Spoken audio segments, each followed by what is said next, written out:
and welcome to Topic Time with Harrison Young. We are only 4 days away from, well, first of all, we're about halfway through August, number one. Number two, in 4 days, it's going to be the 14th anniversary of my first show, which is incredible, on Sunday.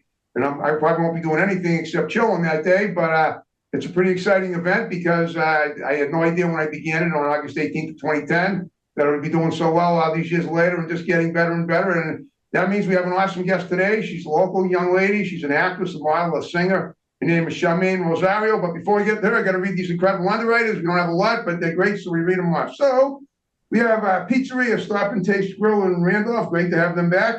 We have the Brazil Store and Food Mart in Pembroke.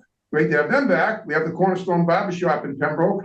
We have New England Floorscapes in Middleborough. We have Good Old Dave's Automotive in Hanson, right up the road here on Route 58. We have Outback Arms, gun store in Plimpton. Good to have them back. We have Kingston Auto Body in Kingston. We have Salon Giovanni in Marshfield. We have the Auto Shop in Hanover with Master Mechanic Ed Rooney. Then we have DNS Auto Works and Collision Specialists in Abington, also right up the road on Route 58. I want to thank you guys very much. And now, Shamayne, thank you for doing my show today. You look lovely. And what's that? Is that your name on your necklace there? It says Queen, right? It's Queen. Thank you so much for having me. Okay, and we're going to look at about halfway through the show. We're going to look at a little music video that you did, right? And we've already, yes, definitely. Okay, I'm going to talk about that. All right. Well, tell me about yourself. You have a lot of credentials, and that's a beautiful home you have there. It looks very bohemian. Oh, thank you. It is your home, right? Yes, it is. It is my home. I'm in my bedroom right now. Cool. Okay. Well, now you mentioned a few minutes ago that did you grow up in Halifax, right next door here, or a couple of towns away? I didn't grow up in Halifax. I actually am a Boston girl, but I grew up partially in Arlington, Massachusetts. If anybody, Arlington, okay, yeah, right. Metro West. I got it. That's kind of a cosmopolitan area. Yeah. Okay. Well, tell me what you were like as a child. What did you aspire to? Obviously, it's led to a lot of stuff, and we'll go over a little at a time. You start, and then I'll interject when I see fit. So go ahead. Definitely. From the time of like 4 years old, I guess I've been into music as a child. I've been singing in the church choir since I can remember. And, so I started out in church and just really, loving music, the sound of harmonies. And it was something that I've just been aspiring since then and love to do. Okay. How old were you when you started singing in the church choir? They put me on a little tiny stool. I was 5 years old, 4 or 5 years old. That's young. Okay. And you weren't shy, I guess. Now, I mean, were you like one of the youngest ones there, or were most of the other children about the same age? I believe I was one of the youngest in my church choir, but there were, we had the younger children's choir. So ranging between the ages of myself being, 4 to 5 years old, and then ranging up from that to about 12 years old. Okay. So all right. So basically you weren't in the little kids group. You were in the whole group, basically from, the entire range. Yes. Group. Okay. Wow. Okay. And that was in Arlington? That was actually in West Medford. Okay. I went to church at Shiloh Baptist in West Medford.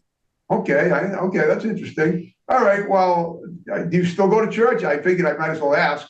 I currently don't go to the actual building of church, but I will say that I do practice church every single day. Oh, good. Okay. I understand. You're religious. That's yes. Cool. All right. It's obviously guided you well. All right. Well, so what did you do after that that got you into creating more music for yourself after church choir? And when did you start doing this? Well, through church, it kind of guided me to some other options and places that throughout life, church guided me into some opportunities where I had some really great teachers. I had Carolyn Ridd, I had Mr. Jackson Thompson, I had Mr. Thompson, Mrs. Brown, who were great teachers, who were also part of my church family, but they also were community leaders throughout Cambridge, Mass. Okay. And, my mother was also, and my aunt were also teachers in the Cambridge school system. And so, I had a broad variety of people who, really schooled me coming up. And I had a cultural background where I was, able to be a part of a lot of community-based programs. I went to growing up, I went to Henry Buckner School, which was like a private little kindergarten. Okay. And that Yeah, was that in, what town was that in? that was in Cambridge. Oh, it was in Cambridge. Okay. Even though you didn't live in Cambridge, right? Yes. Okay. Interesting. Sounds like Even though I that. didn't live in Cambridge, I went to school in Cambridge. But then I went to school growing up at St. John's the Evangelist in Cambridge, Mass. And that's they do a fair there every year. I'm sure people are aware of that. Those teachers you just mentioned, what do they teach? Different things or? They teach music. They teach music. I got you. Okay. For all my music teachers, Carolyn Ritt, actually through the New School of Music. A lot of people know Robin Thicke and the music community. Oh yeah. Yeah. Sure. What about Robin Thicke? You worked with Robin Thicke? I'm his mother created a scholarship. Okay. Through the New School of Music. And you're talking, that was Alan Thicke's son, right? Yeah. Robin Thicke is Yeah. Wow. And his mom, had created a scholarship in Cambridge, which Carolyn Ritt and Deborah Brown, who are my, two of my music teachers, had done that program for 5 years. And you had to apply for this scholarship. You had to do a tryout. And Henrietta Robinson, who had done the Jazz Hour on channel 2 and channel 44, was also one of my teachers. Wow. Yeah, and she went to Berkeley, so I had Berkeley training, I had Boston Conservatory of Music training, and as well as Mr. Thompson, who also was a teacher over at Boston over in Berkeley. My city. Yeah, so over in Berkeley, he was also a teacher. So he was from part of my church family. So growing up, I had some really great pianists and people around me who really just took me through this musical journey. You know what I mean? Yeah, so okay. I've always had people around me just honing me and telling me, keep going. You have this talent. We've seen this in you since you were younger.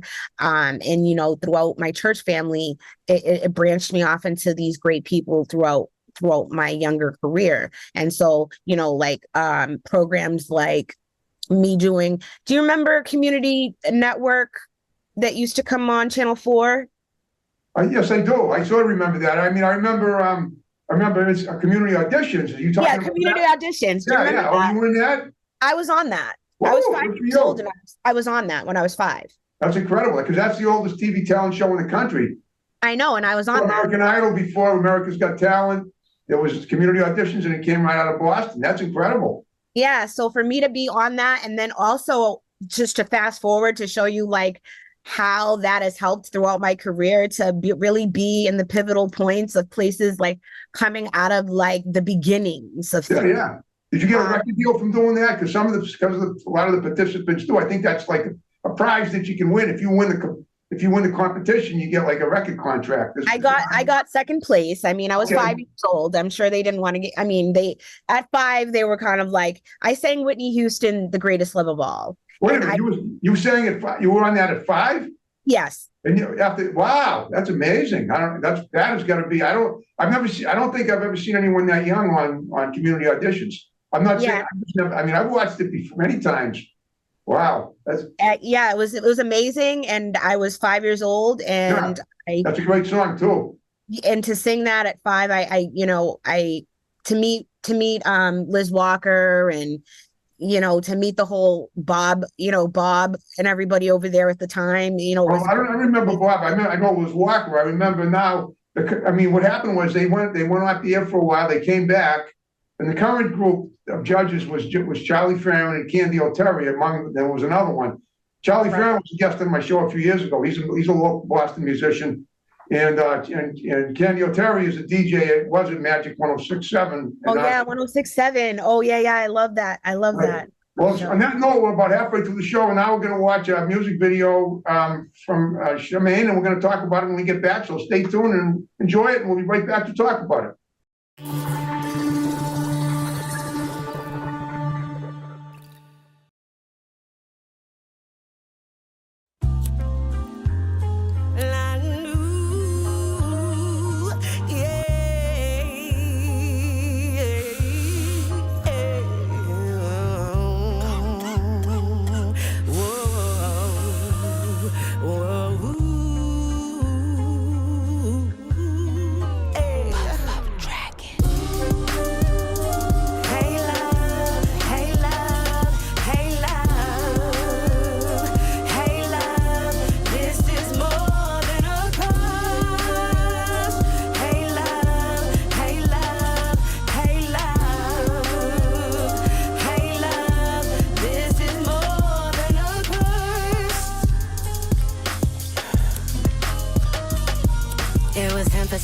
almonds. I saw you with your girl, smoking, huh? A Coach belt on your waist. I was laying on a hill with my shades turned down. We caught eyes for a minute, and that was that. So I puffed on as you walked on, looking at the smoke. Goddamn, that smoke clouds get so high, so nice.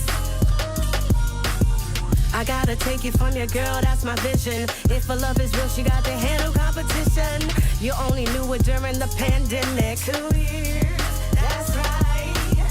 Besides, she bitch too much and don't know how to take away your fears. And I be smoking blunts every day, thinking about you. Looking at your pics on social media too. Catching flashbacks of your vibes that day. Wish you would lay me on my stomach while I smoke a blunt. You would smack my ass and light the blunt. I can't believe it, I ain't had a crush in years. Hey love, hey love, hey love, hey love. This is more than a crush. Hey love, hey love, hey love, hey love. This is more than a curse. I see you at the smoke shop every single week. Your girl must think it's safe for you to travel that way. And I don't wanna violate your relationship, so I lay back in the cup with a clip that's legit. Still, she can't stop me from having daydreams, licking me down with whipped cream, kissing on my thighs under moonlight, searching my body with your tongue, boy, all night. I wonder one day could it be simple dreams could become reality. Our love would come down so naturally. I know you like my inner beauty. What your girl gotta hustle on, got you feeling grand. Break you off a little chump change to fix your wheels. Seems to be enough to satisfy your needs, but there's definitely a deeper level if you follow my lead. Hey love, hey love, hey love.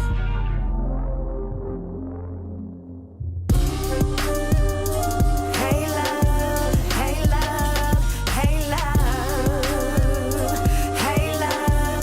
This is more than a crush.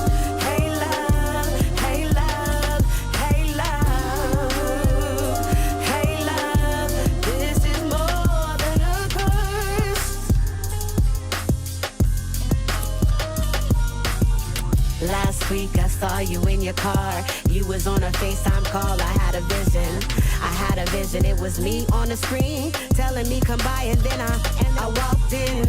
You touched me gently with your hands. You talked about traveling, smoking different strands, escaping all the madness out in the world, becoming my man, leaving your girl. I let my dress fall down to the floor. You kissed me softly and we puffed some more. And we experienced pleasure beyond parallel. Into a cloud of smoke we both fell. Days in the clouds of thick smoke. Fantasies interchanging with each toe.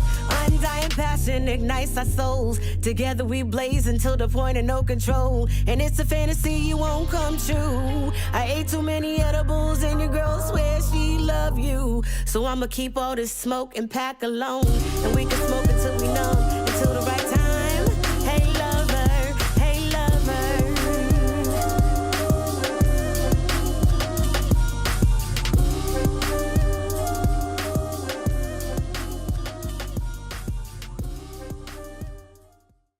Oh, Shamayne, that was great. Tell me what we just watched. Oh, we just watched Hey Love by Okay, by you. Wow, it was sweet. Okay, and you wrote that. Well, you told me that you kind of interspersed someone else's lyrics, but you did it. You made it your own song. How did you do that? Well, it's always to get inspiration from those who've come before you. They Of always, course. but I wanted to really make this my own and show that LL is such a talent and such an, Oh, amazing. Fuji, right? Yep. And so as me being myself and feeling like I am such a classic in this game Right. of music and how much I just so passionately love it, I wanted to show people how I could take something and make it my own, even though a classic man like him made something for so long be such an amazing song that we can always push play. And so Yeah. I want people to be able to do that with my music. And so I want to take it and do it with this. That's awesome. Now you've also done modeling and acting too. Let's talk about that a little bit. Yes. I started, now the modeling thing, I've been doing that for off and on for some years now. with True Era out of Boston, and a Okay. couple. Yeah. You're still doing it now, I guess, right? Yes, I am. I'm still doing that now. I still am, doing clothing. People give me clothing to do ads with myself. Anybody who, you can always see this pretty face Of course. come out and do some modeling ads, commercial ads, anything like videos. I do music videos as well. I've been in a number of music videos as well as acting. I just picked up the acting bug about, I wouldn't say that because I've been doing plays and things like that for quite some time. I think, acting is something that you do as an artist. It just you hone yourself a little bit more as time goes on. But the acting bug happened a couple of years ago with a gentleman out of Sacramento called Emmanuel Lemanuel. He is out of Sacramento, and he said to me, "Hey, do you want to be in this thing called Gangsta Grills?" And at first I did that with him, Lemanuel Cox. And then he said, "Hey, I'm doing this thing called Mobbing in My Blood. Do you want to be in that?" And I ended up being in that movie with him. And I never acted really before. And so, then I started picking up the pen and I wrote my own series. So now I have a series that needs some actors and some film crew and a whole budget. I understand. Well, you need a quirky aging TV talk show host for. I definitely will keep you in mind. Your character actually might play in. Oh, that sounds awesome. Now you're writing scripts too. Yes. Do you have like a family of your own? Do you have a husband, kids, or anything, or any of that? I do have children, and I do have a significant other that I hopefully one day we will get married. So. Okay. How old are your kids? My children, believe it or not, are grown, and I have grown children, but then yes, believe it or not. You're like about 25 at that, if that. Oh, thank you. I know God has been so good to me. Yeah. Then I have a little one. She is 9. That my youngest is 9. Well, how old are your grown kids? In their 20s? Yes. Yes. So if they're in their, wow, okay. Well, you're definitely drinking from the fountain of youth then, I'd say. Well, you know what it is? Health is wealth. And I want to say that to everybody out here. Make sure that you're taking care of yourself. Make sure that you're eating well, drinking well, and that you're actually just doing the mental work as well, that you need to keep the inner person well. Yeah. And I agree with that. I'm a vegan and I've been a vegetarian for 42 years. Wow. That's amazing. Yeah. I love it.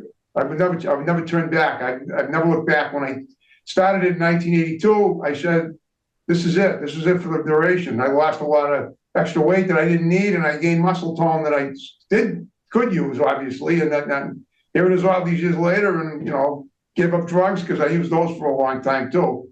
Right. As a kid, as a teenager, I did. So some of us have made bad decisions, and fortunately, some of us got out while the getting was good. And I'm one of those people, thank goodness. Right. Myself as well. I eat well. Another thing, a little secret hidden thing about me is, I have heart failure. And wow, what's keeping you alive then? What's keeping me alive? Like I told you, health is wealth. Okay. And that internal, connection to my higher power, that connection to eating well and not feeding myself the things that I know are bad for me. Right. Okay. I figured that was what it was. Yeah, I don't eat. I eat vegetables and I eat. Are you a vegan too? Are you a vegetarian? Pretty much, yeah. I pretty much got myself down to just fish. I'm a pescatarian now, to fish. Well, fish is not vegetarian. Yeah, so it's not. It's a pescatarian. Oh, so no, they call it. Okay, I didn't know that. Yeah, it's a pescatarian. But okay, all right. And so I'm down to fish and vegetables and fruits. And, people need to start, healing themselves all the way around. And like I said, health is wealth. So if you want to, feel better, even though I have this health condition that I know eventually will take me. Something's going to take us all eventually. Eventually. But as long as we do what we can to prolong and live a happy, and breathe life back into everything around us. Right. That's going to keep us going at a rate that, we'll be surprised at the length of longevity that we have on this planet. I agree. My parents are still hanging in there and they're in the high 80s now. And that's great. And I'll be 65 in less than 2 months. I'm looking forward to it. Most people don't. And that's a great thing to say that, most people don't make it to that age. And so, What the six? All right, I know, because they've already exceeded the life expectancy. But we've right. also I've had a lot of people, on Facebook, I'm in a group of people that are graduates of my high school class, which was Brockton High School in 1977. And a lot of them have passed away. A lot more people than I would have believed would be gone by now, especially with me still being here, because I never would have thought I lived this long. Right. Yeah. And that's amazing coming out of the city that you come out of. City of Champions, I know. Yeah, the City of Champions. And we know, history. There's a lot of great people from there. Honestly. Do you have any friends in Brockton that you know? I used to live in Brockton for 15 years. You lived in Brockton. Did you go to Brockton High School? No, I did not, but I do know I graduated from Arlington High. Okay. Yes. You lived there for 15 years though. That's a long time. That's like, how old were you when you lived there? I was in my, 20s. Okay. Huh. So, but I know Brockton and I know the city, and there's some really great people you can find that are there that really just want to live a good life, but they unfortunately can't get out of where they live, and they want to leave Brockton. Some people. Well, I'm happy where I live. I'm lucky. I'm that way. I live in an affluent neighborhood in Brockton. Yeah, there's great places in Brockton. Like I liked my house that I lived in Brockton. What side of Brockton did you live on? West side. The west side. I live, Thornton Golf Course. It's right behind my house. Yeah, definitely. I live on Braymore Road. I know. I exactly know where you are. And there's some great studios and some great I know great musicians in Brockton. Yeah, some great food places out there. You know what I'm saying? There's some great hair salon places. And not only that, we've got our high school now. We made national news for the wrong reasons a few months ago because there was a lot of violence at Brockton High School among the students and a lot of drug use and a lot of inappropriate behavior. But then we found out that there were a lot of accomplished students too, and they've made national news for good reasons, and it's really nice to see that. I like to see that. I like to hear more positive things coming out of the City Champions, because a lot of the negative things are pushed more. So I'd like to hear that, because like I said, I have a lot of kids that are not my kids that are from Brockton, that are just. All right, wait a minute. I have a question. You say you have a lot of kids. Like, are you a teacher too at times? Have you done that? Okay. Even though my mom and my aunt were teachers, I will say I'm a teacher and a humanitarian. I've done humanitarian work where, I was working with Urban Hope and Hands here. With a group of women here in Boston. Currently I have my own business, which is called Wolf and Rose Productions. Which we're going to be doing some homeless work and work with the children, which that's what I was doing with those women. We were feeding the homeless, and we actually got nominated by the Red Sox and got a chip from the Red Sox for the work we were doing. Awesome. So that for me is really the humanitarian side of things. Currently there's another cause that I'm putting my eggs in there, and I actually would like to speak about it if I can, because I really want to talk about it. There's a woman that I just recently met, a group of women, and she wrote a book called The Fentanyl Killer. Okay.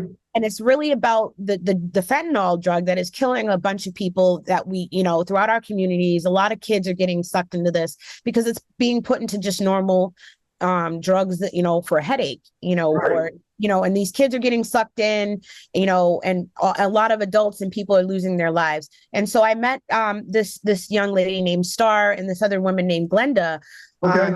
And they wrote a book, and they're also doing a movie, which I'm going to be a part of. It's, and I'm be a part of helping them to get awareness, and hopefully to get some sponsors out to get awareness to the schools, to, the treatment facilities, to a bunch of other things. So we just basically need some funding so that we can get this movie out there. And the awareness out there, because proceeds will go to the treatment facilities and other places, so we can get awareness. And it's called The Fentanyl Killer. It is currently on Amazon right now. The book is out on Amazon, so people can purchase the book, because like we said, it's going to help us to get more towards the movie, to get the movie out, to get it out to all the treatment centers, the schools, the children, because there was a little boy that this book is dedicated to. Now, he'd never done drugs in his life, never. A child at school, he said he had a headache, gave him a pill. That pill was fentanyl. Wow. And that killed that young boy. Wow. Yeah, And wow. so Wow. yeah. That must have been a screw up. I mean, that's terrible.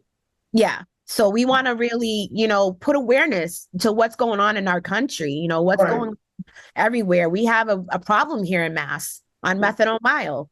Not just Mass, I guess it's all over the place. It's all over. And these people Yeah. don't even live in our city. They live out in Tennessee and out in Star lives, I want to say South Carolina, someplace out that way. But we're linking so that we can have a push throughout the whole entire states. Right. If we get enough revenue, then this movie we can get some actors that people might know, and then that way we'll get real awareness. You know what I'm saying? Okay. No, I think it's an awesome project. Yeah, it's a great project. So I hope everybody who's watching, if you guys want to donate, please get a hold of me and I will connect you with Glenda. I'll connect you with Star. I'll connect you with everybody. We're trying to do a fundraiser here in Mass that I'm going to run. And whoever wants to be a part of that and donate here, once I run that, you guys can obviously get a hold of me. And we're going to try to take it to the State House and get some bigger people on board as well. So if anybody wants to help with that, please get a hold of me. Okay. Well, guess what, Shamayne? We're under 5 minutes of the show. Okay. Completion. I hope you had fun talking to me. Yeah, I'm having an awesome time talking to you. I have a bunch of projects coming out. I have a podcast that comes out on Sundays, guys. You can watch me on Sundays. It's called the Sunday Digest. Okay. It's hip hop news updates for the week, like new stuff, videos, whatever. Oh, well, you got so much stuff going on. I don't know how you keep up with it, but that's awesome. Thank you. All right, well, look, here's what I want you to do. I want you to give some shouts out to people that are going to see the show. You condense them, your kids, your significant other, and then we'll wrap the show up with my snap in the way we began it. So go ahead, real quick. All right. I want to give a shout out first off to the man upstairs, but he's the man inside of me. G-O-D. I want to give a shout out to my family, to my children, to my significant other. Well, you know who you are. Okay. To friends, family, and my loved ones and my fans and my supporters. Thank you for supporting me and keep supporting me because we all the way up. We on the rise. We queen rising right here. We queen rising and we going all the way up. So let's go. All right. Is there anything coming up on the horizon that you want to mention in addition to what you just did? I want to make sure we cover everything. If not, that's fine. But I always ask everybody this. Yes, I have something else coming out right now. This is new news. I will be having my own radio program, guys, coming down the pipeline. So you guys want to watch for that, okay? Yeah, absolutely. All right. And if you had a good time with me, what I want you to do is pass my digits along and if you can get me more guests. I get a lot of guests to word of mouth now. Oh, I definitely will. I told someone about you the other day. And that's perfect. All right. Well, now, once they see the show, hopefully give them my digits. You don't even have to tell me who they are. Just give them my digits and have them contact me. All right. I have one last favor to ask. We're going to wrap the show up. You stick around and do a pic for Facebook, and I'll tag you in it. Yes, of course. Okay. All right, folks. Wrapping up another great Topic Time episode. See you next time. Take care. Signing off for the long one out. Okay.